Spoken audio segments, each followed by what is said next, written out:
नाम मेरा जसवीर सिंह कक्कड़। ਕੱਕੜ हाँ कक्कड़। ਉਮਰ ਕਿੰਨੀ ਹੋ ਗਈ ਆਪਣੀ? उम्र मेरी हो गई जी 83 साल 83 साल। ਅੱਛਾ, ਫੇਰ ਤੁਹਾਡਾ ਜੰਮਪਲ ਕਿੱਥੋਂ ਦਾ ਸੀਗਾ?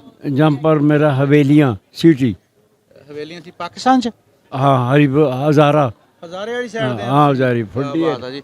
ਤੁਹਾਨੂੰ ਕੋਈ ਯਾਦ ਆ ਜਦੋਂ ਫਿਰ ਪਾਰਟੀਸ਼ਨ ਹੋਈ ਸੀ ਕਿਦਾਂ ਉੱਠ ਕੇ ਗਏ ਸੀਗੇ?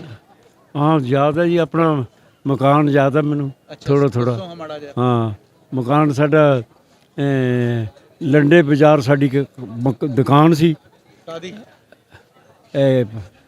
आटे दी जी।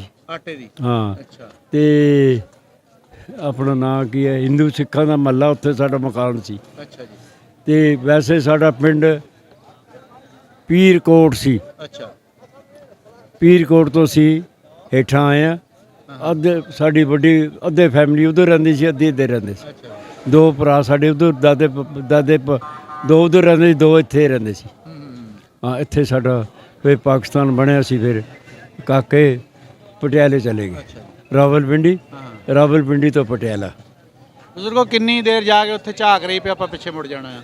ਹੈ ਕਿੰਨੀ ਦੇਰ ਝਾਕ ਰਹੀ ਵੀ ਆਪਾਂ ਵਾਪਸ ਫੇਰ ਆਪਣੇ ਦੇਸ਼ ਚਲ ਜਾਣਾ? ਇਹ ਜੀ ਸਾਡੇ ਵੱਡੇ ਵਡੇਰੇ ਨੂੰ ਜ਼ਮੀਨ ਲਾਟ ਹੋਈ ਹੈ ਉੱਥੇ। ਅੱਛਾ ਉਹਨਾਂ ਨੇ ਲਈ ਨਹੀਂ ਕਿ ਅਸੀਂ ਵਾਪਸ ਜਾਵਾਂਗੇ ਆਪਣੇ ਤੇ ਘਰ, ਹਾਂ ਆਪਣੇ ਦੇਸ਼। ਮੁੜ ਜਾਣਾ ਆਪਾਂ? ਹਾਂ ਮੁੜ ਜਾਵਾਂਗੇ। ਉਹਨਾਂ ਦਾ ਫਿਰ ਲਈ ਨਹੀਂ ਲਾਟ ਹੋਈ ਹੈ, ਲਈ ਨਹੀਂ। ਅਸੀਂ ਵਾਪਸ ਜਾਵਾਂਗੇ। ਵਾਪਸ ਜੀ ਉਹ ਬੰਦ ਹੋ ਗਿਆ। ਮੁੜ ਕੇ ਅਸੀਂ ਅਪੀਲ ਕੀਤੀ, ਉਹ ਖਾਰਜ ਹੋ ਗਈ। ਤੇ ਆ ਵਿਚਾਰੇ ਨਹੀਂ ਮਿਲੀ ਫਿਰ? ਹੈ ਜ਼ਮੀਨ ਨਹੀਂ ਮਿਲੀ? ਨਹੀਂ ਮਿਲੀ। ਪਾਕਿਸਤਾਨ ਪਹਿਲੀ ਵਾਰੀ ਆਏ ਹੁਣ? ਨਾ ਪਹਿਲੇ ਵੀ 25 27 28 ਸਾਲ ਪਹਿਲੇ ਹੋ 28 ਗਏ। ਸਾਲ ਪਹਿਲੇ ਆਏ ਸੀ। ਪਹਿਲੇ ਆਏ ਸੀ। ਉਦੋਂ ਦੇ ਤਾਂ ਹੁਣ ਦੇ ਪਾਕਿਸਤਾਨ 'ਚ ਕੀ ਫਰਕ ਲੱਗਦਾ ਆ? ਹੁਣ ਤਾਂ ਬਹੁਤ ਬਦਲਿਆ ਪਿਆ।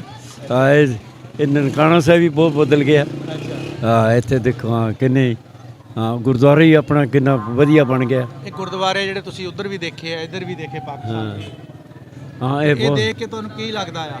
ਇਹ ਮੈਨੂੰ ਲੱਗਦਾ ਵੀ ਇਹ ਹੁਣ ਅਸੀਂ ਉੱਥੋਂ ਆਏ ਆ, ਸਾਨੂੰ ਬੱਸ 'ਚ ਬੈਠੇ ਆ, ਕੋਈ ਝਟਕਾ ਨਹੀਂ ਲੱਗਿਆ। ਅੱਛਾ ਇਸ ਤਰ੍ਹਾਂ ਇਹ ਨਹੀਂ ਪਤਾ ਵੀ ਅਸੀਂ ਬੱਸ 'ਤੇ ਬੈਠੇ ਆ ਕਿ ਇਸ ਤਰ੍ਹਾਂ ਜਹਾਜ਼ 'ਚ ਬੈਠੇ ਜਹਾਜ਼ 'ਚ ਬੈਠੇ। ਹਾਂ ਜਣੀ ਇੰਨੀ ਸਮੂਥ ਆਈ ਹੈ। ਹਾਂ ਬਹੁਤ ਮੈਂ ਬਹੁਤ ਖੁਸ਼ੀ ਹੋਈ ਮੈਨੂੰ ਹਾਂ ਵੀ ਇਹ ਦੇਖੋ। ਸੜਕਾਂ ਬਹੁਤ ਹਾਂ ਵਧੀਆ ਬਹੁਤ ਪੈਰੀ ਬਣੀ ਸੜਕਾਂ। ਵੱਡੀ ਜਿਹੜੀ ਤਰੱਕੀ ਹੈ ਪਾਕਿਸਤਾਨ ਦੀ, ਇਹ ਸੜਕਾਂ ਦੀ ਤਰੱਕੀ ਹੈ। ਮੈਂ ਬਹੁਤ ਖੁਸ਼ ਹੋਇਆ ਤੇ ਨਾਲੇ ਇੱਥੇ ਮਹਾਰਾਜ ਦੇ ਦਰਸ਼ਨ ਕਰਕੇ ਕਿ ਬਹੁਤ ਖੁਸ਼ ਹੋਇਆ ਮੈਂ।